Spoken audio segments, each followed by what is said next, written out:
Good morning students. जैसा कि हमारा जो विषय चल रहा है पद परिचय, और पद परिचय में हम जो कर रहे हैं रचना के आधार पर क्रिया भेद।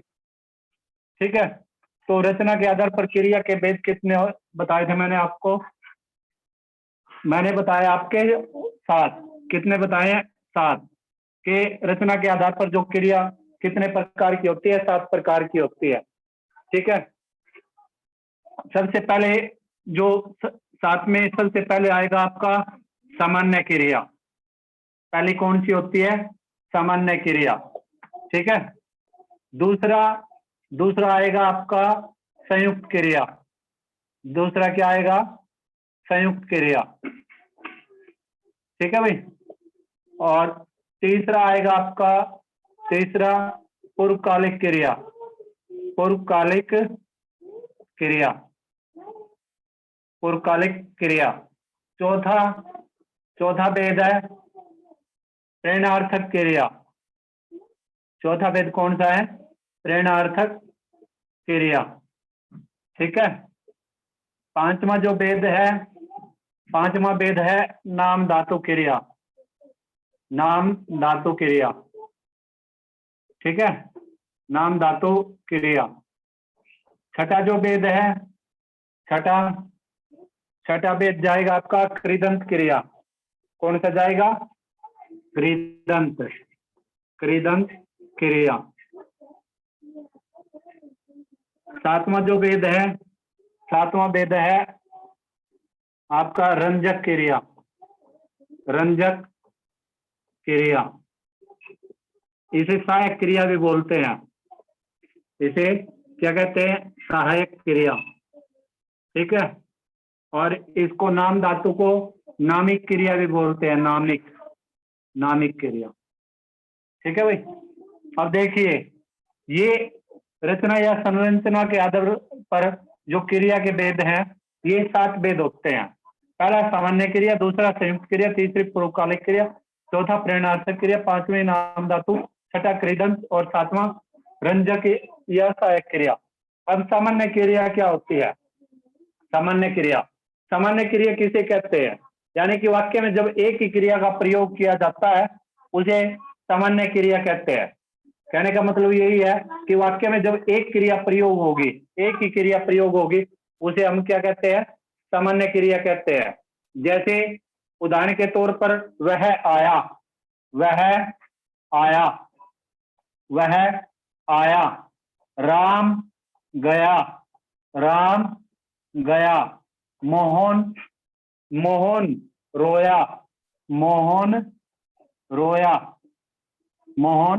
रोया। ठीक है, और भी ऐसे ऐसे अनेक दृष्टांत है, जैसे आप सोए, तुम रोए। ठीक है, इस प्रकार के जो वाक्य हैं, इस प्रकार के वाक्यों में अब देखो, आया, गया, रोया, सोया, ये जो क्रिया है, ये एक ही क्रिया का प्रयोग हुआ है वाक्य में। और जब वाक्य में एक ही क्रिया का प्रयोग होगा तो ऐसे वाक्य को हम सामान्य क्रिया के दरमियान देखते हैं। यानी कि ऐसे वाक्य में कौन सी क्रिया प्रयोग होगी? ऐसे वाक्य में क्रिया प्रयोग होती है सामान्य क्रिया। ठीक है, अब दूसरा चलिए, संयुक्त क्रिया किसे कहते हैं? संयुक्त वाक्य में जब दो क्रियाएं मिलकर काम करती हो, वाक्य में क्या करती हो? दो या दो से अधिक मिलकर क्रियाएं काम करती हो, ऐसी क्रियाओं को हम क्या कहते हैं? संयुक्त क्रिया कहते हैं। ऐसी क्रियाओं को क्या कहते हैं? संयुक्त क्रिया। और ये जो दो क्रियाएं हैं, ये दो अलग अलग धातुओं से मिलकर बनती है। ये दो अलग अलग धातुओं से मिलकर ये बनेंगे। तो इस प्रकार की जो दो अलग अलग धातुओं से मिलकर जो क्रियाएं बनती है, वाक्य में जो काम करेंगी, तो उसे हम क्या कहेंगे? संयुक्त क्रिया कहते हैं। उदाहरण के तौर पर जैसे मैंने खाना खा लिया, मैंने खाना खा लिया, मैंने खाना खा लिया। अब देखिएगा, इसमें एक तो लिया क्रिया है और एक खाना। ठीक है, अंग्रेजी में इट इस तरीके से शायद बोलते होंगे, इटन वगैरह वगैरह जो भी है। ठीक है, लेकिन यहाँ पर कहने का मतलब ये है कि इसमें दो क्रियाओं का प्रयोग हुआ है, और इस प्रकार से जब वाक्य में दो क्रिया मिलकर काम करेंगी तो उसे हम क्या कहते हैं? उसे कहते हैं संयुक्त क्रिया कहते हैं। उसे क्या कहते हैं? संयुक्त क्रिया, उसे नाम दिया जाता है। ठीक है। तीसरा है पूर्वकालिक क्रिया। पूर्वकालिक क्रिया, पूर्वकालिक क्रिया क्या होती है? ये वो क्रिया होती है जो मुख्य क्रिया से पहले संपन्न होती हो। यानी कि कहने का तात्पर्य ये है कि ऐसी क्रियाएं जो मुख्य क्रिया से पहले लगती हो, और मुख्य क्रिया से पहले लगकर अन्य जो क्रिया मुख्य क्रिया से पहले प्रयोग हो जाएगी, और उस क्रिया में क्या होगा? उस क्रिया में या तो कर शब्द मिलेगा, कर, कर या करके, ये जो दो शब्द है ये मिलेंगे। ठीक है। यानी कहने का मतलब ये है कि मुख्य क्रिया से पहले जो अन्य क्रिया आएगी, मुख्य क्रिया से पहले जो अन्य क्रिया आएगी, उस अन्य क्रिया में या तो कर शब्द मिलेगा या करके मिलेगा। और जब इस प्रकार के शब्द कर या करके उस क्रिया में जुड़े हुए होंगे तो उसे हम क्या कहते हैं? पूर्वकालिक क्रिया कहते हैं। जैसे उदाहरण के लिए सोकर, दौड़कर, उठकर, करके, उठकर, और जैसे इस प्रकार के जो दृष्टांत है, जैसे खाकर, पीकर, पढ़कर, ये सभी के सभी क्या है? इस प्रकार के जो शब्द हैं ये इस प्रकार की क्रिया के दरमियान ही आते हैं। यानी कि पढ़कर, सोकर, इसमें कर आ गया, उठकर, बैठकर, जागकर। ठीक है। कर शब्द का प्रयोग हो गया, या तो इसमें कर मिलेगा या करके मिलेगा। जैसे उदाहरण के लिए राम खाना खाकर सो गया, राम, राम खाना खाकर, राम खाना खाकर सो गया, सो गया। अब देखिएगा, इसमें जो मुख्य क्रिया है सोना, मुख्य क्रिया क्या है? सोना। और इस सोने से पहले राम ने खाया है, क्या खाया है? खाना खाया। ठीक है। यानी कि राम ने सोने से पहले दूसरा काम किया है। ठीक है। जैसे राम पढ़कर सो गया। अब सोने से पहले राम ने क्या किया? पढ़ाई की। सोने से पहले राम ने क्या किया? पढ़ाई की। तो ये जो खाकर, पढ़कर, दौड़कर, पीकर, इस प्रकार की क्रियाओं में जो कर या करके शब्द मिलेगा उसे हम क्या कहते हैं? पूर्वकालिक क्रिया कहते हैं। ठीक है। आगे चलिएगा। फिर है आपका क्या नाम है? चौथा है प्रेरणार्थक क्रिया। प्रेरणार्थक क्रिया क्या होती है? इसमें है ना, जो मुख्य कर्ता होता है वो मुख्य कर्ता अपने आप काम न करके किसी अन्य को काम करने की प्रेरणा देता है, उसके अंदर जोश भरता है, उसे काम करने के लिए प्रेरित करता है। इस प्रकार की जो क्रियाएं होती हैं वाक्य में, अगर इस प्रकार की क्रियाएं देखने को मिलती है जिसमें कर्ता ने खुद काम न करके किसी अन्य को काम करने की प्रेरणा दी हो, ठीक है, तो उसे हम क्या कहते हैं? प्रेरणार्थक क्रिया कहते हैं। उसे क्या कहते हैं? प्रेरणार्थक क्रिया। जैसे राम ने सीता से फूल चढ़वाया, राम ने सीता सीता से फूल फूल तुड़वाया तुड़वाया। ठीक है। अब देखिएगा, इसमें जो प्रेरणार्थक क्रिया क्या होगी? तुड़वाया। ठीक है। अब इसमें राम मुख्य कर्ता के रूप में है, और राम ने खुद काम न करके किससे काम कराया है? सीता से काम कराया। किससे काम कराया? सीता से। यानी कि सीता से राम ने फूल तुड़वाया। किससे तुड़वाया? सीता से। ठीक है। राम ने सीता से फूल तुड़वाया। तो इस प्रकार की वाक्यों में जब कर्ता खुद काम न करके किसी दूसरे को काम करने के लिए प्रेरित करता है तो ऐसे वाक्यों में प्रेरणार्थक क्रिया देखी जाती है। जैसे दूसरा दृष्टांत देखिएगा, मालिक ने माली से पौधों में पानी डलवाया। मालिक ने माली से पौधों में पानी डलवाया, ये क्या होगी? प्रेरणार्थक क्रिया होगी। अध्यापक ने छात्रों से पाठ पढ़वाया। अध्यापक ने खुद पाठ न पढ़कर किससे पाठ पढ़वाया? छात्रों से। तो ऐसे वाक्यों में प्रेरणार्थक क्रिया देखी जाती है। ये जो प्रेरणार्थक क्रिया ये दो तरह की होती है, एकात्मक प्रेरणार्थक और द्विपद प्रेरणार्थक क्रिया। ठीक है, आगे चलिएगा आप। नाम धातु क्रिया, इसको एकात्मक और द्वि, इसको इसके जो दो भेद है ना प्रेरणार्थक के, इसे बाद में करेंगे। ठीक है, आगे चलिएगा। नाम धातु क्रिया, नाम धातु क्रिया क्या होती है? ये ऐसी क्रियाएं होती है जो संज्ञा शब्दों से, सर्वनाम शब्दों से, विशेषण शब्दों से बनती हैं। उन्हें क्या कहते हैं? नाम धातु या नामिक क्रियाएं कहती है, उन्हें नामिक क्रियाएं कहते हैं। यानी कि कहने का मतलब ये है, ऐसी क्रियाएं जो संज्ञा शब्दों से बनती हो, या सर्वनाम शब्दों से बनती हो, या फिर किससे बनती हो? विशेषण शब्दों से बनती हो। ऐसे शब्दों से बनने वाली जो क्रियाएं होती है उन्हें हम क्या कहते हैं? नामिक क्रिया कहते हैं। उदाहरण के तौर पर, जैसे उदाहरण के तौर पर लाज से लज्जाना, लाज से लज्जाना, जैसे बात से बतियाना, शर्म से शर्माना, झूठ से झूठलाना। ठीक है, अपना से अपनापन, जैसे सर्वनाम से होगी ये। ठीक है, फिर लहर से लहराना, गर्म से गरमाना।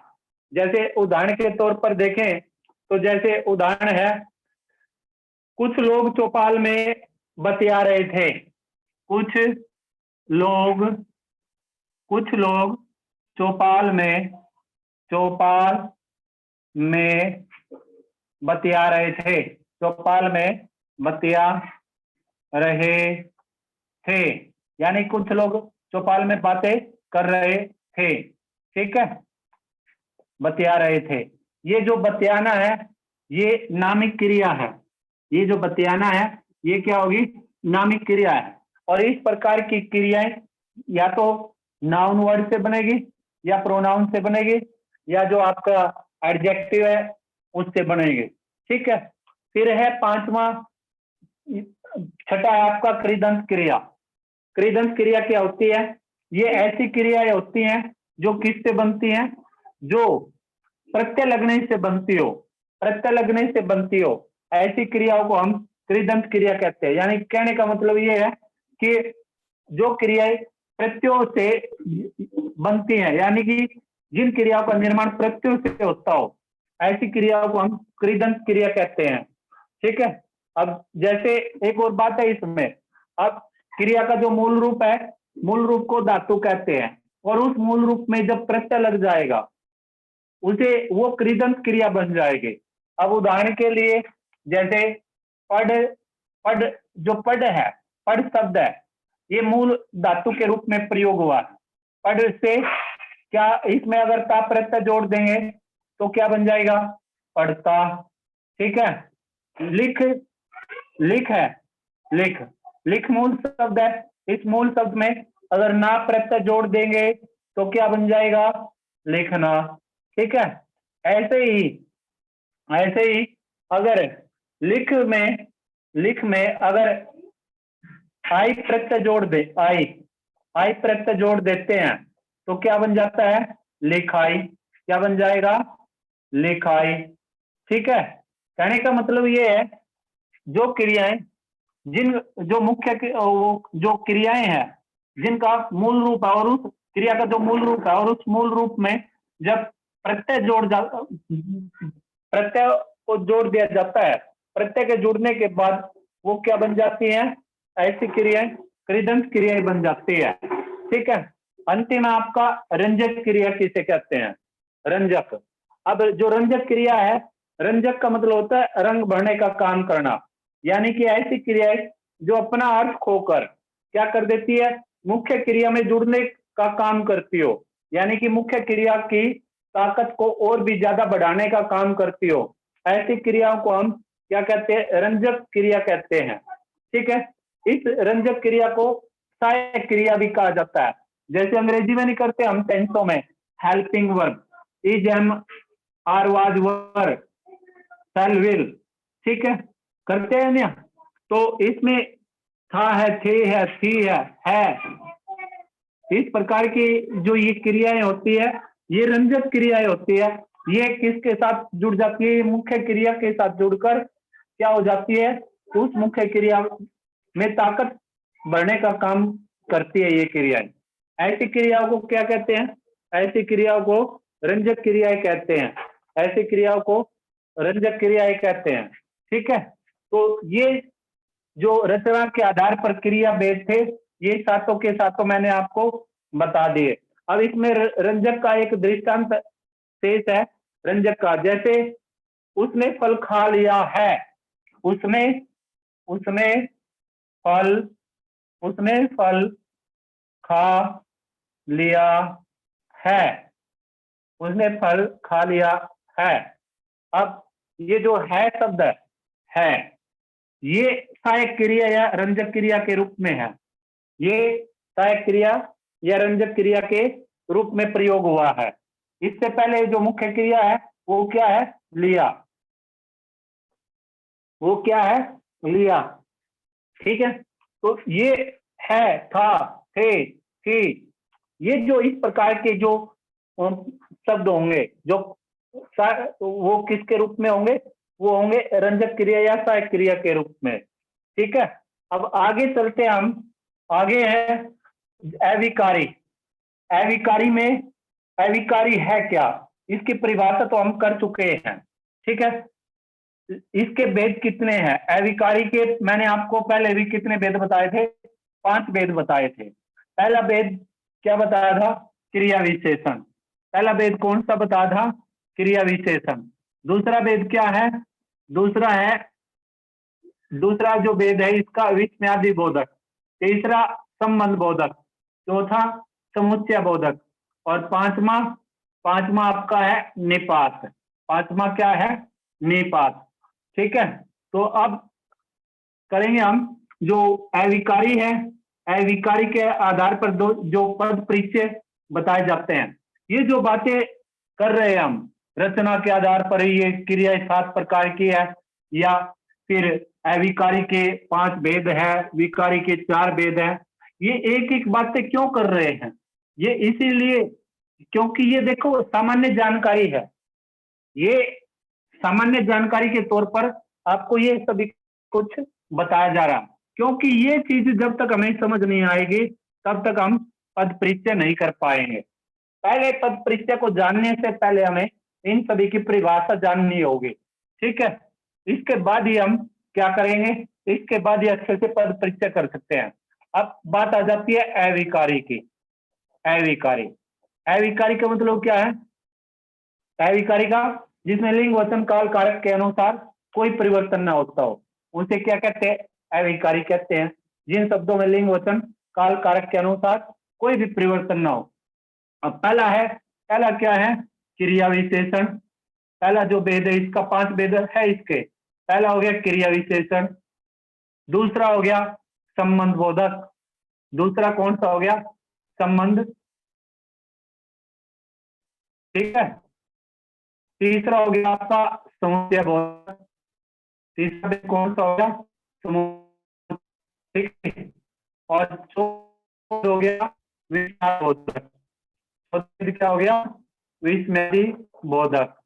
ठीक है, पांचवा जो भेद हो गया वो हो गया आपका निपात। पांचवा भेद क्या हो गया? निपात। अब देखिएगा ये क्रिया विशेषण है क्या? क्रिया विशेषण के संदर्भ में जान लेते हैं। क्रिया विशेषण किसे कहते हैं? जो शब्द किसकी विशेषता बताते हैं? क्रिया की विशेषता बताते हैं। यानी कि क्रिया की विशेषता बताने वाले शब्दों को क्या कहा जाता है? क्रिया विशेषण कहा जाता है। क्रिया की विशेषता बताने वाले शब्दों को क्या कहते हैं? क्या कहते हैं? क्रिया विशेषण। जैसे राम तेज दौड़ रहा है। राम तेज दौड़ रहा है। रहा है। ठीक है, अब दौड़ना मुख्य क्रिया है। अब ये इस मुख्य क्रिया की विशेषता बताई, ये कैसे हो रही है? ये क्रिया हो रही है तेजी से। ये कैसे हो रही है? स्पीडली, तेजी से। यानी कि इस क्रिया की विशेषता, ये जो तेज शब्द है इससे पता चल गया कि जो राम कैसे दौड़ रहा है? तेज। तेज की जगह राम धीरे धीरे चल रहा है। राम धीरे धीरे चल रहा है। ठीक है, राम धीरे धीरे चल रहा है। अब ये जो चलना है, चलना जो क्रिया है, इस क्रिया की विशेषता किससे पता चल गई? धीरे धीरे शब्दों से। क्रिया के होने के ढंग तरीके के बारे में बताया। ये क्रिया कैसे हो रही है? धीरे धीरे हो रही है।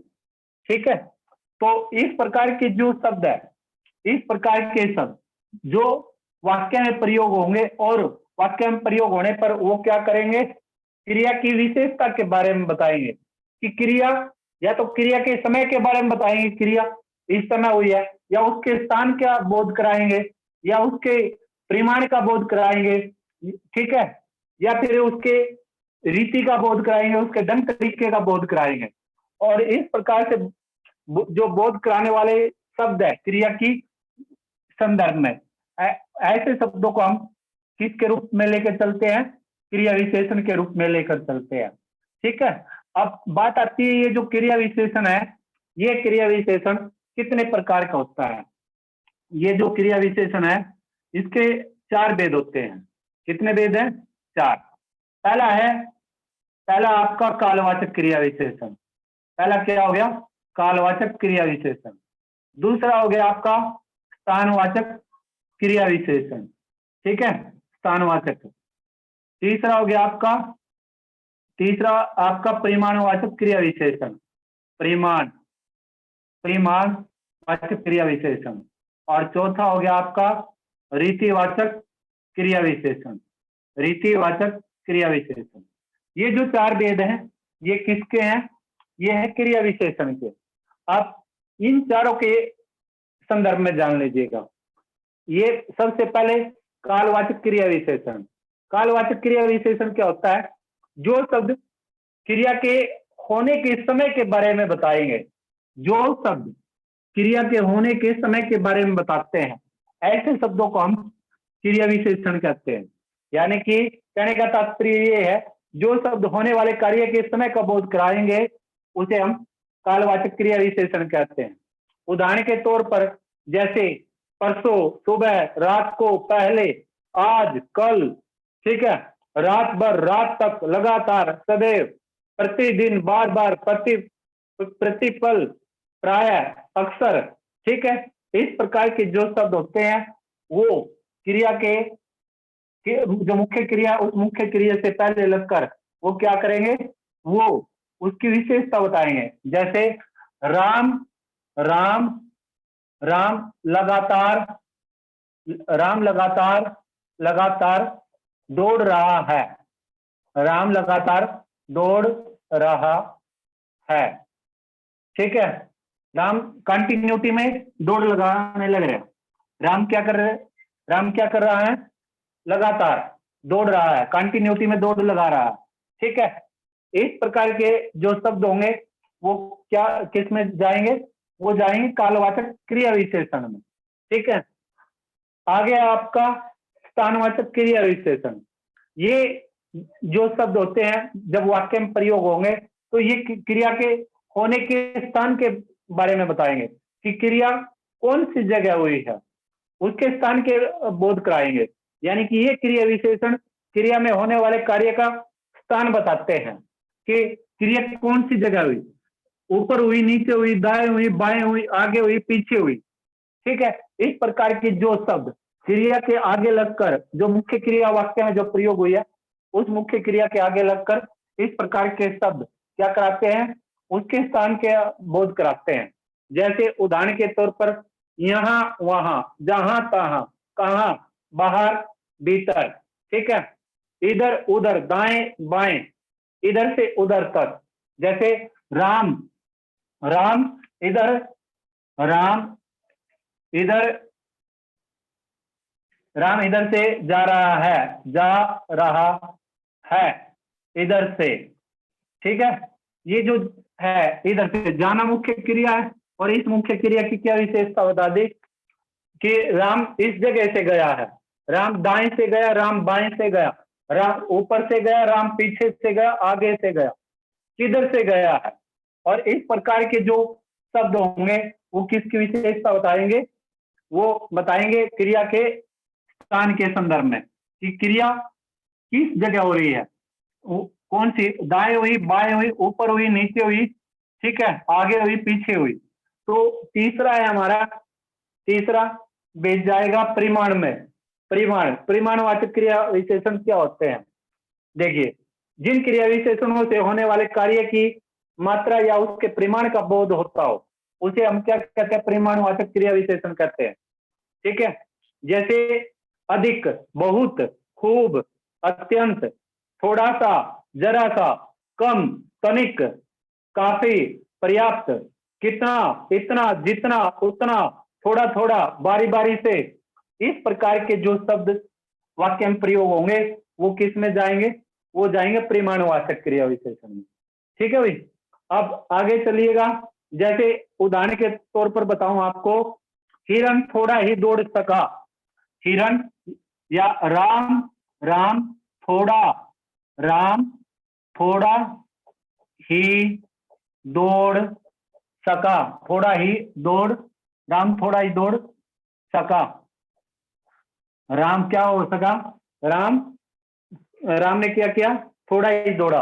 अब ये जो दौड़ना क्रिया है इसकी विशेषता बता दी, उसकी मात्रा के बारे में बताया कि राम कितना दौड़े? थोड़ा ही दौड़ पाए। ये जो थोड़ा शब्द है, इस थोड़ा शब्द ने क्रिया की विशेषता बताई है कि ये क्रिया कैसे हुई, उसकी मात्रा के संदर्भ में बताया। ठीक है, इस प्रकार के जो शब्द होंगे वो क्रिया की मात्रा के संदर्भ में बताएंगे, उसके नाप तोल के बारे में बताएंगे, और जब उसकी नाप तोल के बारे में बताया जाता है तो उसे हम क्या कहते हैं? परिमाणवाचक क्रिया विशेषण कहते हैं। आगे है आपका अंतिम है रीतिवाचक क्रिया विशेषण। रीतिवाचक क्रिया विशेषण क्या होता है? रीति का मतलब होता है ढंग, तरीका, स्टाइल। जैसे कई विद्यार्थियों की या अध्यापकों की या किसी व्यक्ति की बात करने का ढंग तरीका होता है ना, स्टाइल होता है उसका अपना, किसी से भी बातचीत करने का, चाहे अंग्रेजी में, उर्दू में, हिंदी में, अरबी में, किसी में भी। ठीक है, इसमें भी क्या है? इसमें किसका स्टाइल बताना है? इसमें क्रिया का स्टाइल बताना है कि क्रिया किस ढंग तरीके से हो रही है, वाक्य में कैसे हो रही है, धीरे धीरे हो रही है, तेजी से हो रही है, अकस्मात हो गई, अचानक हो गई। इस प्रकार की जो शब्द प्रयोग होंगे वो जाएंगे रीतिवाचक क्रिया विशेषण में। अब इसकी जो परिभाषा है वो क्या होगी? वो इसकी परिभाषा बनेगी कि जिन क्रिया विशेषणों शब्दों से क्या हो, उसके प्रकार, निश्चय, अनिश्चय, निषेध, उसकी स्वीकृति आदि के बारे में जानकारी मिलती है तो उसे हम क्या कहते हैं? रीतिवाचक क्रिया विशेषण कहते हैं। जैसे उदाहरण के तौर पर अवश्य, निस्संदेह, संभवतः, शायद, धीरे धीरे, अचानक, जल्दी, जल्दी से, क्यों, के कारण, नहीं, मत, क्यों, कहां, कब, ये इस प्रकार के जो शब्द है वो रीतिवाचक क्रिया विशेषण में जाएंगे।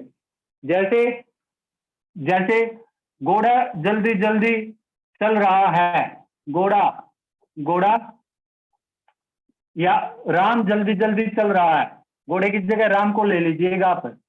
राम, राम, राम जल्दी जल्दी, जल्दी जल्दी चल रहा है। ठीक है, अब ये जो जल्दी जल्दी चल रहा है इसका पद परिचय बताना हमने। तो इसमें क्या है? ये हमारी मुख्य क्रिया है। इस क्रिया की विशेषता बता दी कि ये जल्दी जल्दी हो रही है।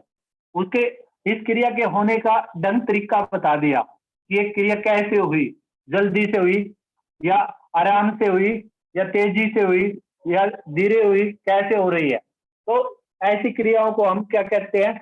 जो इस प्रकार के सब जो क्रिया की विशेषता को बताएंगे उसे हम रीतिवाचक क्रिया विशेषण कहते हैं। ठीक है भाई, आगे है आपका, इसको है ना अंग्रेजी में क्रिया विशेषण को अंग्रेजी में याद रखने के लिए, अगर आपको याद रहे तो इसे एडवर्ब बोलते हैं अंग्रेजी में।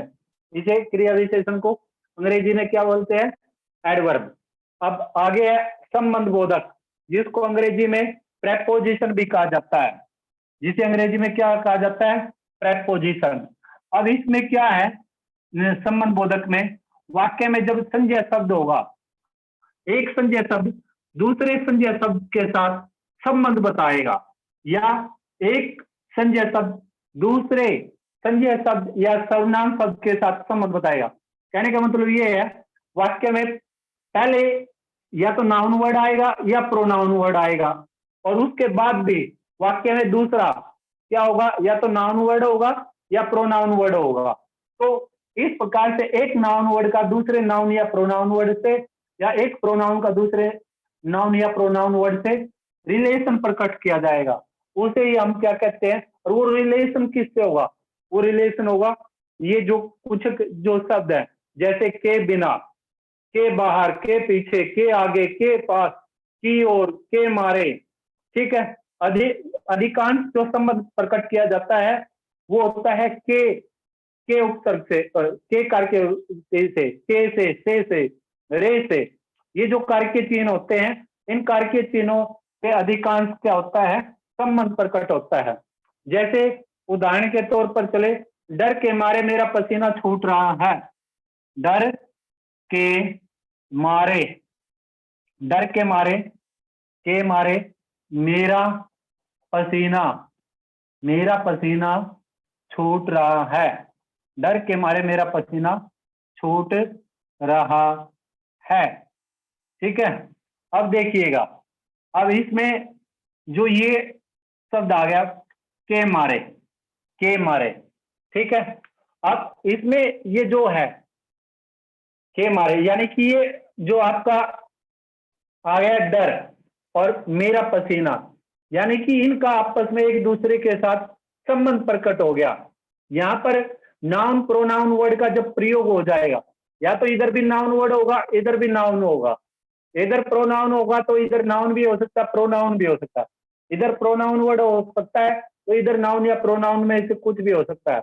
और जब इस प्रकार से इन दोनों का नाउन के साथ या प्रोनाउन के साथ, या प्रोनाउन का नाउन या प्रोनाउन के साथ संबंध प्रकट किया जाएगा, और किन से संबंध होगा, इस प्रकार की जो शब्द है, यानी कि ये जो कार्य की विभक्ति लगी हुई है के से रे, ठीक है, ये क्या करेंगे, ये एक दूसरे के साथ संबंध बताएंगे। तो इन्हें हम क्या कहते हैं, इन्हें बोलते हैं संबंध बोधक अविकारी शब्द। एक बात का थोड़ा सा विशेष ध्यान रखना, जो संबंध बोधक में भी इस प्रकार के मारे, आगे पीछे, ऊपर नीचे, इस प्रकार के शब्द मिलेंगे, और आपको स्थानवाचक क्रिया विशेषण में भी मिलेंगे। लेकिन स्थानवाचक क्रिया विशेषण में उसके स्थान के संदर्भ में बताया जाएगा, और इसमें उसके संबंध के संदर्भ में बताया जाएगा। दूसरे उसमें कार्य के विभक्तियों का प्रयोग नहीं होगा, कि से रे का प्रयोग नहीं होगा, मारे के आगे के या पीछे, इस प्रकार के जो शब्द वाक्य में प्रयोग होंगे, जो क्रिया की विशेषता बताएंगे। लेकिन संबंध में इस प्रकार के जो शब्द प्रयोग हो जाएंगे, आगे पीछे, मारे, इनमें कार्य के विभक्तियों का प्रयोग मिलेगा आपको, ठीक है। तो उसे हम क्या कहते हैं, संबंध बोधक अविकारी शब्द कहते हैं।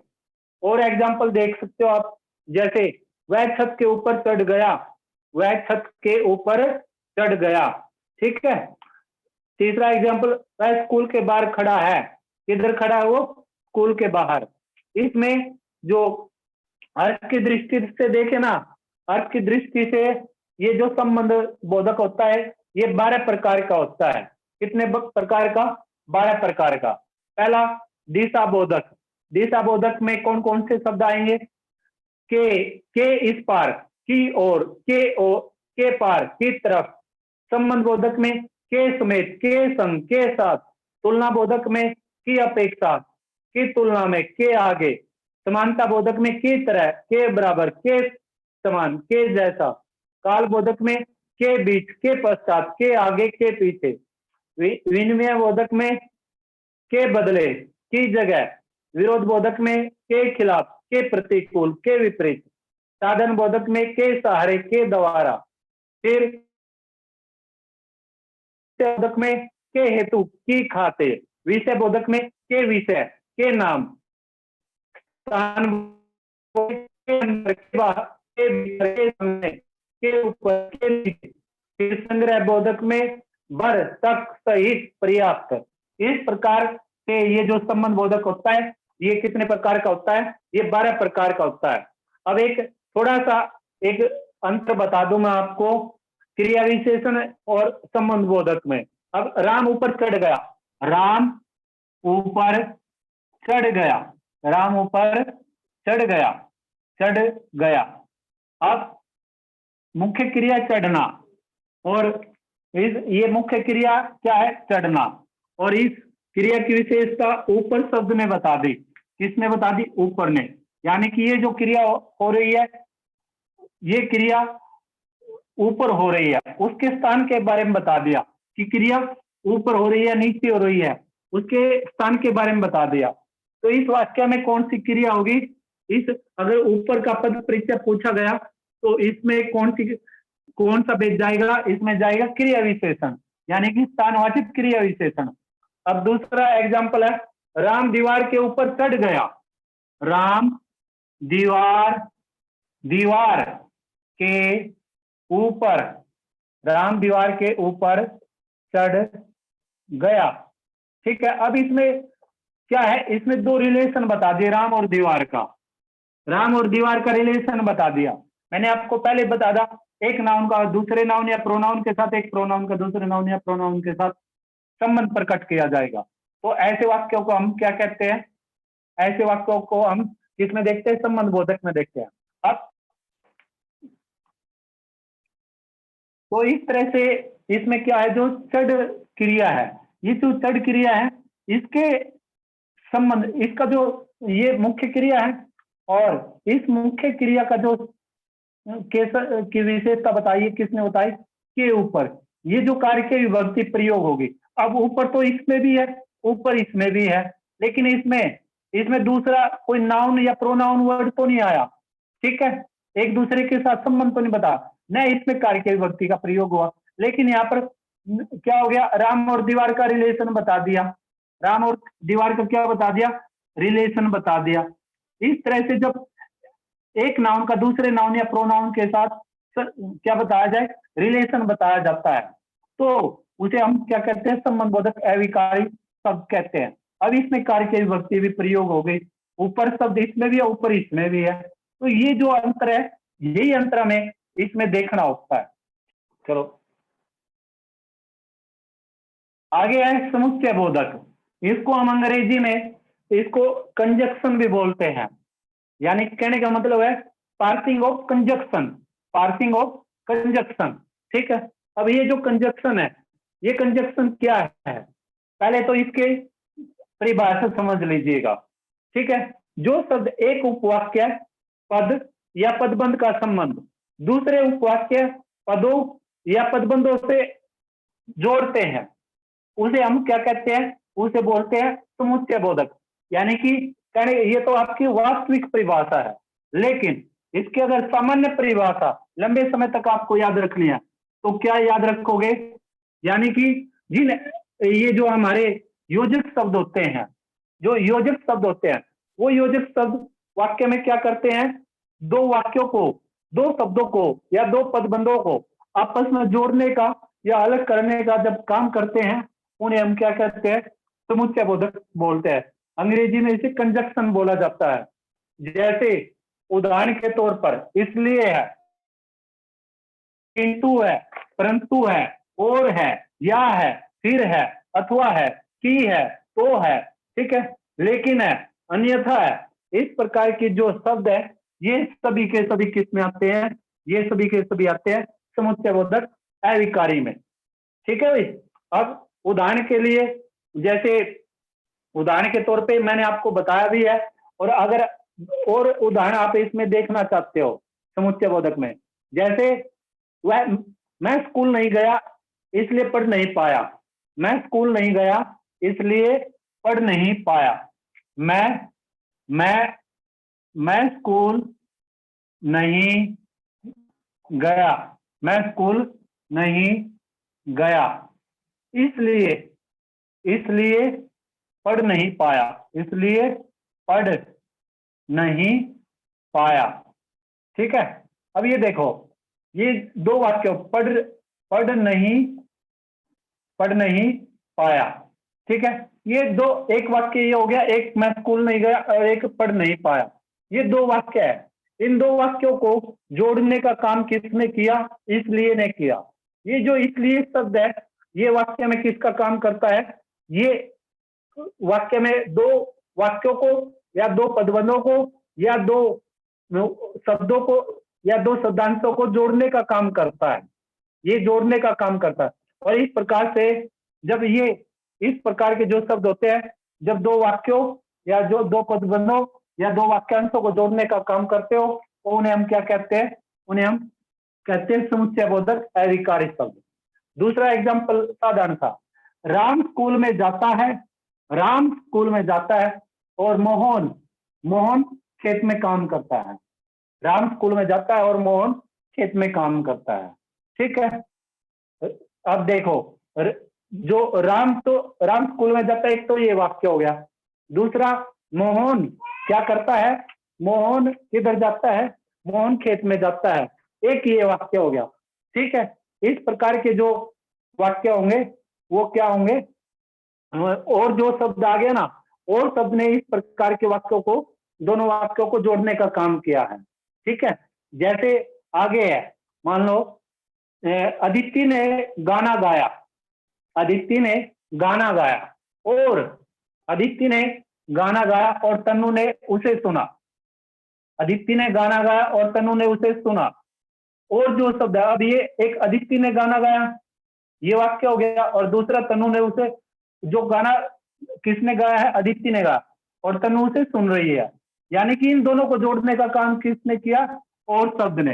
ये जो और शब्द है, इसलिए किंतु है, परंतु है, अथवा, या है, फिर है, लेकिन है, अन्यथा है, ये किसका काम करते हैं वाक्य में? ये काम करते हैं समुच्चय बोधक का। ठीक है, इन्हें हम क्या कहते हैं? समुच्चय बोधक अविकारी कहते हैं। अब बात आती है, ये जो समुच्चय बोधक अविकारी है, ये कितने प्रकार का होता है? ये 2 प्रकार का होता है। कितने प्रकार का होता है? ये 2 प्रकार का। इसके जो समुच्चय बोधक अविकारी के कितने भेद हो गए? 2 भेद हो गए। 2 भेद। कितने भेद है इसके? 2 भेद। ठीक है, एक हो गया इसका समानाधिकरण समुच्चय बोधक, ठीक है, और दूसरा हो गया इसका विअधिकरण समुच्चय बोधक। एक तो क्या हो गया? समानाधिकरण समुच्चय बोधक, ठीक है, और दूसरा हो गया इसका विअधिकरण समुच्चय बोधक। ठीक है, विअधिकरण समुच्चय बोधक। यानी कि अंग्रेजी में अगर इन्हें लेकर चले, आपको ऐसे समझना आए तो अंग्रेजी में देखिएगा। समानाधिकरण को तो हम बोलते हैं कोऑर्डिनेटिंग कंजक्शन। अगर उच्चारण थोड़ा सा गलत भी हो जाए तो लेकिन भावार्थ समझने की कोशिश करना आप। अंग्रेजी में समानाधिकरण को बोलते हैं कोऑर्डिनेटिंग कंजक्शन। तो पहले ही बता देता हूं मैं आपको, COORDINATING। दोबारा सुन लीजिएगा, COORDINATING, कोऑर्डिनेटिंग कंजक्शन। ठीक है, इसको हम कोऑर्डिनेटिंग कंजक्शन बोलते हैं। और दूसरा है हमारा, जो दूसरा विअधिकरण है, इसको सब कोऑर्डिनेटिंग कंजक्शन बोलते हैं। इसे क्या बोलते हैं? सब कोऑर्डिनेटिंग कंजक्शन। SUBORDINATING। दोबारा सुन लीजिएगा स्पेलिंग, SUBORDINATING, सब कोऑर्डिनेटिंग कंजक्शन। ठीक है भाई। अब ये जो आपका कोऑर्डिनेटिंग कंजक्शन है, ये कोऑर्डिनेटिंग कंजक्शन भी कितने प्रकार का होता है? ये भी 4 प्रकार का होता है। इसके भी कितने भेद होते हैं? 4 भेद होते हैं। पहला जो भेद है इसका, अगर पहला भेद लेके चले, पहला भेद हो गया इसका संयोजक। पहला भेद कौन सा हो गया? संयोजक। कौन सा हो गया इसका पहला भेद? संयोजक। ठीक है, दूसरा जो भेद है इसका, दूसरा भेद देखिएगा, इस पे दूसरा भेद हो गया इसका विभाजक या विकल्प सूचक। ठीक है, विरोध क्या हो गया दूसरा भेद इसका? विभाजक या विकल्प सूचक भी बोलते हैं, विकल्प सूचक। तीसरा भेद हो गया इसका विरोध सूचक। तीसरा क्या हो गया? विरोध सूचक। और जो चौथा भेद है इसका, चौथा भेद क्या जाएगा इसका? चौथा जाएगा परिमाण सूचक। चौथा क्या जाएगा इसका? परिमाण सूचक। ये जो 4 भेद हैं, ये किसके भेद है? ये कोऑर्डिनेटिंग कंजक्शन के है, यानी कि समानाधिकरण के है। अब ये 4 क्यों बताए मैंने आपको? इन 4 में जो जो शब्द आएंगे, जो जो शब्द दो वाक्यों को दो वाक्यांशों को, दो पदबंधों को या दो शब्दों को जोड़ने का काम करेंगे, वो सभी के सभी इन चार में प्रयोग होंगे। सबसे पहले संयोजक। संयोजक का मतलब दूसरा नाम है योजक। संयोजक का दूसरा नाम क्या है? योजक। योजक क्या होते हैं? जो जोड़ने का काम करते हो, दो वाक्यों को जोड़ने का काम करते हो। सम जमा योजक। सम का मतलब होता है बराबर का, और योजक का मतलब होता है जोड़ना, जुड़ाव करना। ठीक है, तो आप देखिएगा इसकी परिभाषा। जब दो शब्द एक ही वर्ग के शब्दों को या वाक्यांशों को या वाक्यों को या वाक्यांशों को जोड़ने का काम करते हो, तो उन्हें हम संयोजक कहते हैं। जैसे और है, इसमें आएगा और, तथा, वह, एवं। इस प्रकार और, तथा, वह, एवं, इस प्रकार के जो शब्द है वो संयोजक में प्रयोग होंगे। ठीक है, फिर दूसरा आपका विभाजक। विभाजक या विकल्प सूचक। विभाजक या विकल्प सूचक, ये क्या है? इसकी परिभाषा जान लीजिएगा। जो शब्द एक ही वर्ग के दो या दो से अधिक व्यक्ति या वस्तुओं में क्या करते हो? वस्तुओं में किसी एक के त्याग या ग्रहण के बारे में जानकारी देते हो, यानी कि एक तरह से विकल्प दे देते हैं उसको। आप चाय लोगे या कॉफी लोगे, आप कोल्ड ड्रिंक लोगे या नींबू पानी लोगे, उसे विकल्प दे दिया, बांट दिया उस चीज को, उस वस्तु को, उस व्यक्ति को विकल्प दे देंगे कि आप या तो चाय लीजिएगा या पानी लीजिएगा, आप कुर्सी पर बैठोगे या फिर आप चारपाई पर बैठोगे। ठीक है, तो उसे उसी पर छोड़ देते हैं। तो इस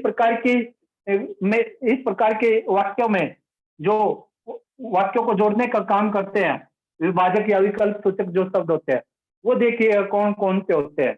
जैसे उदाहरण के लिए, जैसे इसमें है चाहे, ना, न, या, अथवा, चाहे यह लो चाहे वह करो। ठीक है, चाहे यह चाहे वह, इस प्रकार के जो शब्द होंगे वो किस में जाएंगे? विभाजक या विकल्प सूचक में जाएंगे। फिर तीसरा जाएगा विरोधवाचक या विरोध सूचक। ठीक है, जो शब्दों उपवाक्यों को जोड़ते हैं और दोनों का आपस में क्या करते हैं? परस्पर विरोध भी दर्शाते हो। दोनों का आपस में क्या करते हो? जो वाक्यों को आपस में जोड़ते भी हो और जब जोड़ने के बाद उन दोनों में विरोध भी प्रकट करते हो। इस प्रकार के जो शब्द वाक्य में दो वाक्यों को जोड़कर उनमें विरोध प्रकट करते हो, ऐसे शब्दों को हम किस में लेके चलेंगे? विरोध सूचक पे लेके चलेंगे। जैसे उदाहरण के लिए किंतु है, परंतु है, लेकिन है, मगर है, बल्कि है, पर है, ये इस प्रकार के जो शब्द होते हैं वो किस में जाते हैं? विरोध सूचक में जाएंगे या विरोधवाचक में जाएंगे। चौथा है परिमाणवाचक। परिमाणवाचक, जो शब्द दो उपवाक्य को जोड़ते हैं और दूसरे उपवाक्य के परिमाण का बोध कराते हो, ऐसे शब्दों को हम किस में लेकर चलते हैं? परिमाणवाचक में लेकर चलते हैं। ठीक है, जैसे उदाहरण के लिए अतः है, इसलिए है, अतएव है, अतः, इसलिए, अतएव, इस प्रकार के जो शब्द होते हैं वो किस में जाते हैं? परिमाणवाचक में। ठीक है, अब आगे आपका ये कोऑर्डिनेटिंग कंजक्शन की बात है। अब बात आती है सब कोऑर्डिनेटिंग कंजक्शन की। सब कोऑर्डिनेटिंग कंजक्शन के भी कितने भेद हैं? इसके भी, सब कोऑर्डिनेटिंग कंजक्शन के भी 4 ही भेद होते हैं। ठीक है, इसके भी कितने भेद होते हैं? 4 ही भेद होते हैं। ठीक है, अब देखिएगा ये क्या करते हैं? सब कोऑर्डिनेटिंग जो व्यधिकरण समुच्चय बोधक प्रधान उपवाक्य और आश्रित उपवाक्यों को जोड़ने का काम करते हो, और इनसे बनने वाले वाक्य प्राय मिश्र वाक्य होते हैं। ये जो सब कोऑर्डिनेटिंग कंजक्शन से बनने वाले जो सेंटेंस होते हैं ना, वो किस में देखे जाते हैं? मिश्र वाक्य में। जैसे वो नहीं है, वाक्य कितने प्रकार के होते हैं? रचना के आधार पर वाक्य 3 प्रकार के होते हैं, सरल वाक्य, संयुक्त वाक्य और मिश्र वाक्य।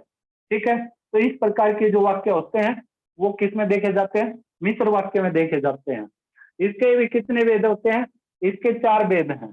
पहला कारणवाचक, दूसरा संकेतवाचक। पहला कौन सा हो गया? पहला हो गया आपका कारणवाचक, ठीक है भाई। दूसरा हो गया आपका संकेतवाचक। दूसरा भेद क्या हो गया? संकेतवाचक। ठीक है। तीसरा जो भेद हो गया आपका उद्देश्यवाचक, और चौथा हो गया स्वरूपवाचक। तीसरा क्या बताया मैंने? तीसरा हो गया आपका उद्देश्यवाचक। ठीक है। और चौथा हो गया आपका स्वरूपवाचक। ये जो चार भेद हैं, ये किसके हैं? ये चार भेद हैं सबऑर्डिनरी कंजक्शन के। अब देखिएगा इसमें, पहले देखिए कारणवाचक क्या होता है। कारणवाचक ये समुच्चयबोधक दो उपवाक्य को जोड़ते हैं और मुख्य उपवाक्य के बाद का कारण बताते हैं। जो मुख्य उपवाक्य होता है ना, उसके बाद का ये क्या करते हैं? उसके बाद का ये कारण बताते हैं कि क्या कारण है। जैसे क्योंकि, चूंकि, कि, इस प्रकार के जो शब्द है वो कारण वाचक में आएंगे। जैसे उदाहरण के लिए, वह स्कूल नहीं आएगा क्योंकि वह बीमार है। वह स्कूल नहीं आएगा, नहीं आएगा, आएगा क्योंकि वह बीमार है, क्योंकि वह बीमार है। अब देखिएगा इसमें वह स्कूल नहीं आएगा क्योंकि वह बीमार है, इसमें रीजन बता दिया, कारण बता दिया कि वो क्या है, बीमारी की कारण से, बीमारी की वजह से स्कूल नहीं आ सकता।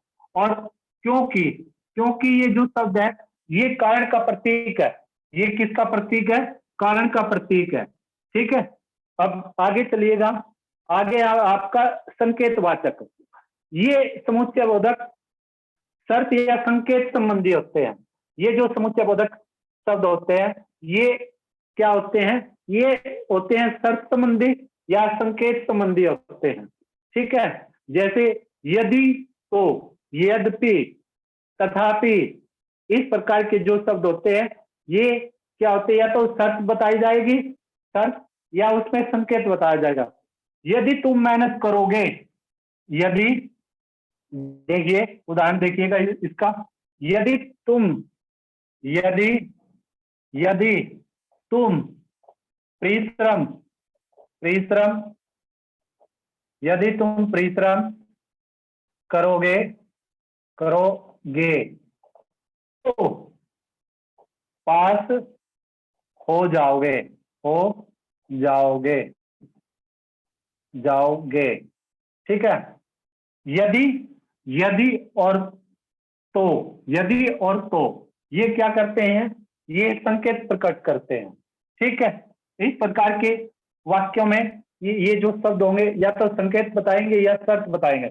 यदि बारिश अच्छी होगी तो फसल, यदि बारिश होगी तो फसल अच्छी होगी, यदि बारिश होगी तो फसल अच्छी होगी। अब फसल अच्छी होने किस पर निर्भर है? फसल अच्छी होने किस पर निर्भर करता है? वो बारिश पर निर्भर करता है। ऐसे ही पास होना किस पर निर्भर करता है? मेहनत पर, परिश्रम पर। अगर मेहनत करोगे तो पास होगे, अगर मेहनत नहीं हुई तो पास नहीं होगे। इसमें क्या बता दिया? संकेत दे दिया। ठीक है। यदि और तो से। ठीक है। अब तीसरा आपका है उद्देश्य बोधक या उद्देश्यवाचक। जो समुच्चय बोधक एक उपवाक्य से दूसरे उपवाक्य को जोड़कर मुख्य उपवाक्य की बात का उद्देश्य प्रकट करते हो। दोबारा सुन लीजिएगा इसकी परिभाषा कि जो समुच्चय बोधक शब्द एक उपवाक्य से दूसरे उपवाक्य को जोड़कर मुख्य उपवाक्य की बात का उद्देश्य प्रकट करते हो, उन्हें क्या कहते हैं? उन्हें उद्देश्य बोधक, समुच्चय बोधक, अविकारी शब्द कहते हैं। जैसे उदाहरण के तौर पर, जिससे कि, ताकि। ठीक है। जिससे कि, ताकि। उदाहरण के लिए, समय से विद्यालय पहुंचा करो, समय से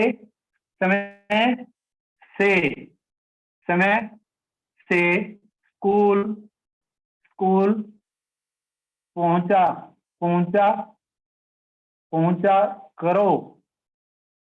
करो ताकि तुम्हारी पिटाई ना हो सके। कुछ भी बना सकते हो, ताकि तुम्हारी पिटाई ना हो सके, तुम्हें दंड न मिल सके, ताकि तुम्हें दंड न मिले। ठीक है भाई। तो उद्देश्य बता दिया कि अगर तुम स्कूल से में सही समय पर पहुंचोगे ना, तो क्या होगा, तुम्हारी पिटाई बिल्कुल भी नहीं होगी। ठीक है। चौथा है स्वरूपवाचक। इसकी परिभाषा जो बनेगी, जो समुच्चयबोधक शब्द दो उपवाक्यों को जोड़कर वाक्य के मुख्य कथन को अपने आश्रित वाक्य में स्थापित कर देते हैं। अपने आश्रित वाक्य में क्या कर देते हैं, स्थापित कर देते हैं। तो ऐसे वाक्यों को हम क्या कहते हैं, स्वरूप बोधक, समुच्चय बोधक, अविकारी शब्द कहते हैं। ठीक है। यानी कि उसके स्वरूप के बारे में जब पता चलेगा, जिन शब्दों से वाक्य के स्वरूप के बारे में पता चलता है, उसमें स्वरूप बोधक अविकारी शब्द कहते हैं। उदाहरण के लिए, जैसे मानो, जैसा कि, अर्थात। ठीक है। जैसे सरसों के फूल ऐसे हिल रहे थे मानो उन्हें वरदान मिल गया हो, मानो उन्हें वरदान मिल गया हो। इसमें आपको एक चीज याद रखनी है, जो उत्प्रेक्षा अलंकार होता है ना, उत्प्रेक्षा, मानो, मनु, जनु, तनु, इस प्रकार के जो शब्द उत्प्रेक्षा अलंकार में प्रयोग होते हैं, वो अधिकतर शब्दों का प्रयोग स्वरूप बोधक में होगा। वो अधिकतर शब्दों का प्रयोग किस में होगा, किस में होगा, स्वरूप बोधक में। ठीक है भाई।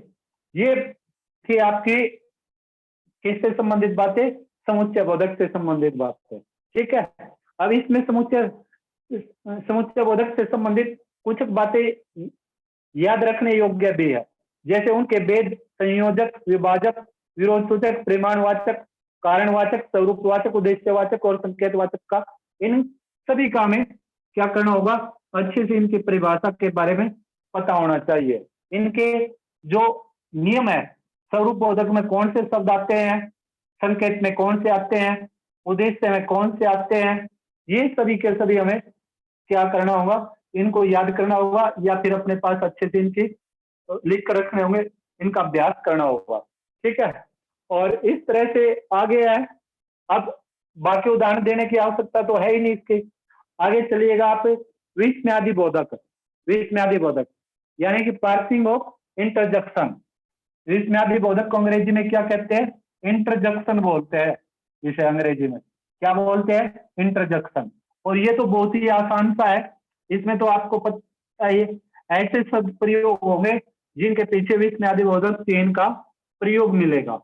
ठीक है। इससे तो आप तुरंत ही पता चल जाएगा। लेकिन इसमें थोड़ी सी कठिनाई ये आएगी आपको कि इसमें ये जो विस्मयादि बोधक है, विस्मयादि बोधक के भी 9-10 प्रकार होते हैं। आपको पता ही नहीं चलेगा ये आश्चर्य सूचक है, हर्ष बोधक है, या फिर घृणा सूचक है, कौन सा है। ठीक है। इस प्रकार से के जो शब्द होंगे वो आपको बताए जाएंगे। अब इसकी परिभाषा देखिएगा इंटरजेक्शन की, वे शब्द जिनके बोलने लिखने तथा सुनने में आश्चर्य लगता हो, या शोक प्रकट होता हो, या हर्ष मिलता हो, या फिर घृणा आदि भाव की अनुभूति होती हो, ऐसे शब्दों को हम क्या कहते हैं, विस्मयादि बोधक शब्द कहते हैं। जैसे अरे, अरे, वाह, उफ, छी छी, हाय, हे राम, बाप रे। ठीक है। इस प्रकार के जो शब्द होते हैं वो किस में जाते हैं, वो जाते हैं इंटरजेक्शन में। ठीक है। यानी कि विस्मयादि बोधक में। अब उदाहरण के लिए, आहा कितना सुंदर हिरण है, अरे तुम अब आए हो, अरे, अरे, अरे तुम अब आए हो, अब आए हो। ये जो पेपर में आपको इस तरह से यह रेखांकित पद मिलेगा, इसका पद परिचय बताना आपको।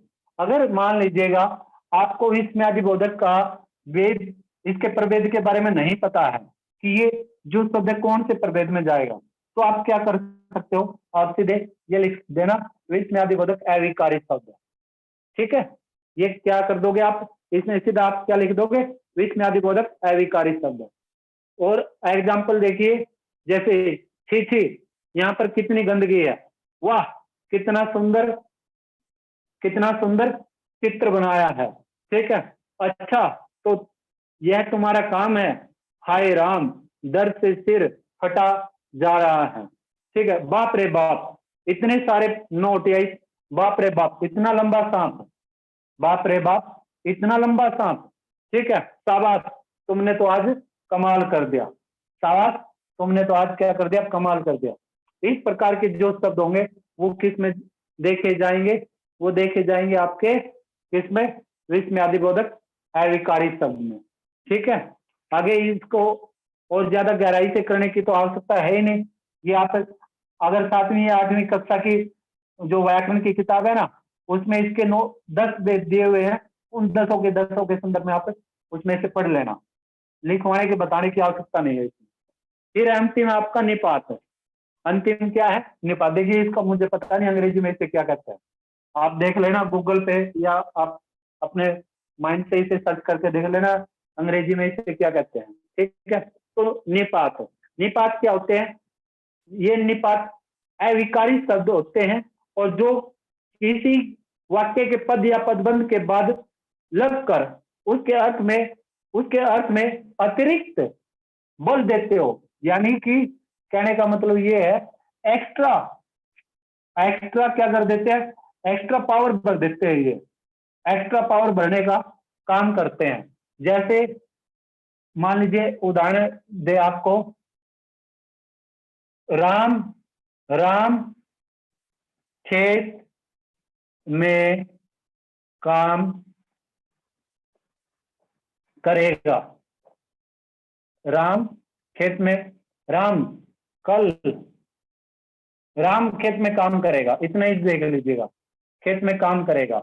एक तो ये है राम खेत में काम करेगा, कौन करेगा काम, राम। एक ये दे दे, अब इसमें जो बल बढ़ने का काम क्या, एक्स्ट्रा पावर इसमें जो भरी गई है, जैसे हम पेट्रोल डीजल नहीं करते हैं, पेट्रोल डीजल एक तो होता है, जब भी हम पेट्रोल पंप पे जाते हैं तो हम बोलते हैं, एक तो सिंपल पेट्रोल या डीजल भरवाना होता है, एक एक्स्ट्रा प्रीमियम एक्स्ट्रा होता है, जो उसमें ये बोलते हैं कि इसमें भाई 2 या 4 किलोमीटर ज्यादा चलेगी गाड़ी। तो इसमें भी वही है, इसमें उसमें एक तरह से वो ताकत बढ़ दी, उसमें जान आ गई। अब इसमें जान किससे आ गई, ही शब्द से। राम खेती में काम करेगा, यानी कि राम कहां पर काम करेगा, खेती में, खेत में ही काम करेगा। खेत के सिवाय राम किसी फैक्ट्री में काम नहीं करेगा, कहीं और किसी दूसरी जगह काम नहीं करेगा। राम कहां काम करेगा, खेती में काम करेगा, ठीक है। राम काम पर काम करेगा, खेती में काम करेगा, ठीक है भाई। तो इस प्रकार से के जो शब्द होते हैं, ही देख लीजिएगा, ही तक, ही तक, ठीक है। मात्र, मात्र, केवल, केवल, भी, नहीं, नहीं, ठीक है। तो, खाली तो, यदि तो नहीं, खाली तो। इस प्रकार के जो शब्द हैं, ही तक, मात्र, केवल, भी, नहीं, तो, इस प्रकार के जो शब्द होते हैं वो किस में प्रयोग होते हैं, वो निपात में प्रयोग होते हैं। और जो मुख्य शब्द है, उस मुख्य शब्द के बाद लगकर उसमें एक्स्ट्रा पावर बनेगा, इन शब्दों के द्वारा काम किया जाएगा। और जब ये एक्स्ट्रा ताकत, अतिरिक्त बल उसमें पैदा कर देंगे मुख्य जो शब्द है वाक्य में, उस मुख्य शब्द में, तो ये उन्हें हम क्या कहते हैं, निपात कहते हैं, ठीक है। जिनसे मुख्य शब्द में जिन शब्दों से क्या भरी जाती है, एक्स्ट्रा ताकत भरे जाती है। जैसे उदाहरण के तौर पर, राजू को ही खाना खाना पड़ेगा, ये खाना किसको खाना पड़ेगा, राजू को, राजू को ही, राजू को ही खाना खाना खाना खाना पड़ेगा, पड़ेगा, ठीक है। किसको खाना खाना पड़ेगा, राजू को ही, ठीक है। और है, अदिति को भी पुस्तक दे दीजिएगा। मैंने आपको बताया इसमें क्या नाम है, बाद में नहीं, पहले आएंगे ये, ये माफी चाहूंगा मैं आपको, आपसे पहले आएंगे जो मुख्य शब्द है ना, मुख्य शब्द से पहले आएगा, ठीक है। राम ही खेत में काम करेगा, मैंने आपको खेत के बाद इसमें लगा दिया, राम ही खेत में काम करेगा, राम ही खेत में काम करेगा, ठीक है। ये पहले आएगा मुख्य शब्द से पहले, ठीक है भाई। तो अब जैसे राजू को ही खाना खाना पड़ेगा, जैसे अदिति को भी पुस्तक दे दीजिएगा, जैसे यादीप तो काम करेगा ही, यादीप तो काम करेगा ही, जैसे अन्य एग्जाम्पल देख लीजिएगा, जैसे मोहन को घर तक पहुंचा दीजिएगा, या मोहन को घर तक पहुंचा दीजिएगा, ठीक है। मैं तो बस जीवित भर हूं, मैं तो क्या हूं, मैं तो बस जीवित भर हूं। अब ये जो बर शब्द हो गया ये निपात हो गया, और जीवित पद पर बल देने का इसने काम किया है, ठीक है।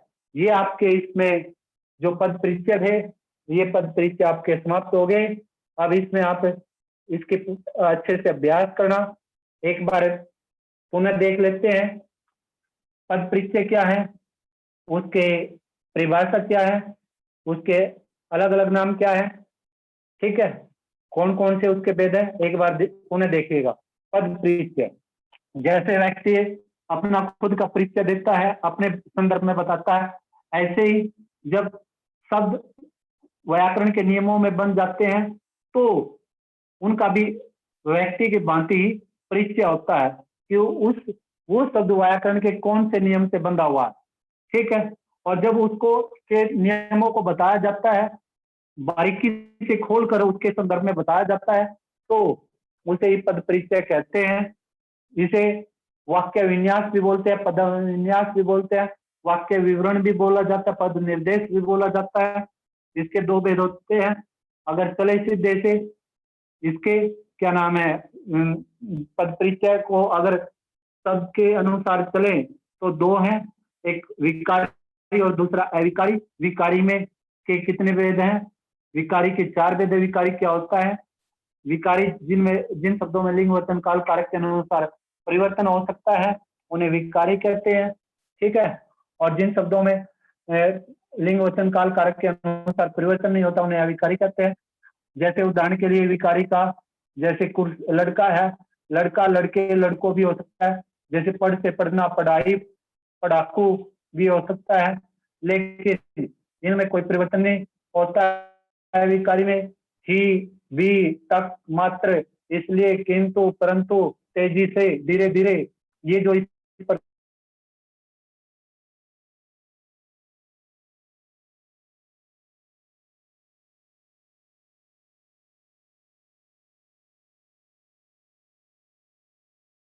तो तो अविकारी, अविकारी में इसलिए किंतु परंतु इस प्रकार के जो शब्द होते हैं वो अविकारी में आते हैं। अब विकारी के 4 भेद है। विकारी के 4 भेद कौन कौन से हैं, 4 भेद हैं। संज्ञा शब्द, संज्ञा विकारी में आएगा, सर्वनाम विकारी में आएगा, फिर क्या नाम है, विशेषण विकारी में आएगा, और क्रिया विकारी में आएगा।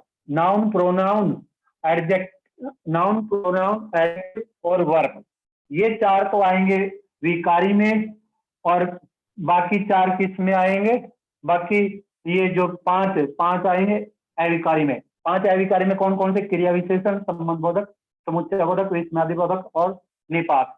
अब विकारी में पहला जो ये है संज्ञा, संज्ञा के कितने भेद हैं, परिभाषा का तो आपको पता ही है, 3, व्यक्तिवाचक, जातिवाचक और भाववाचक। जातिवाचक के कितने भेद बताए मैंने, 2। जातिवाचक के कितने भेद बताए, 2, एक द्रव्यवाचक और दूसरा समूहवाचक। ऐसे ही उसके कितने भेद हैं, इसके क्या नाम है, सर्वनाम के 6 भेद है। कितने भेद है, 6। पुरुषवाचक सर्वनाम, निश्चयवाचक, अनिश्चयवाचक, प्रश्नवाचक, ठीक है, संबंधवाचक, ठीक है।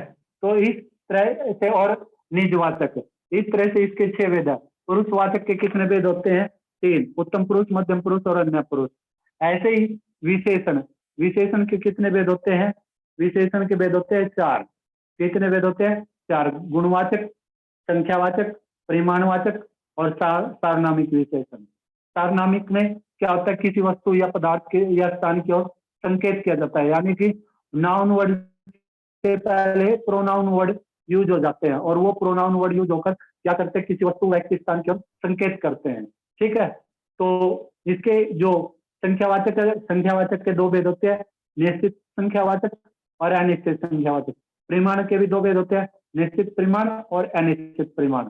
ठीक है, और ऐसे ही फिर क्रिया, क्रिया क्रम के आधार पर क्रिया के 2 भेद होते हैं, सकर्मक और अकर्मक। और रचना या बनावट के आधार पर या व्युत्पत्ति के आधार पर क्रिया के कितने भेद होते हैं? 7 भेद होते हैं। पहला भेद सामान्य क्रिया, फिर नाम धातु क्रिया, नाम धातु के बाद पूर्वकालिक क्रिया, प्रेरणार्थक क्रिया, क्रिदन क्रिया। ठीक है, क्रिदन के बाद जो क्या नाम है आपकी इसमें आ जाती है पूर्वकालिक, बता दिया मैंने आपको।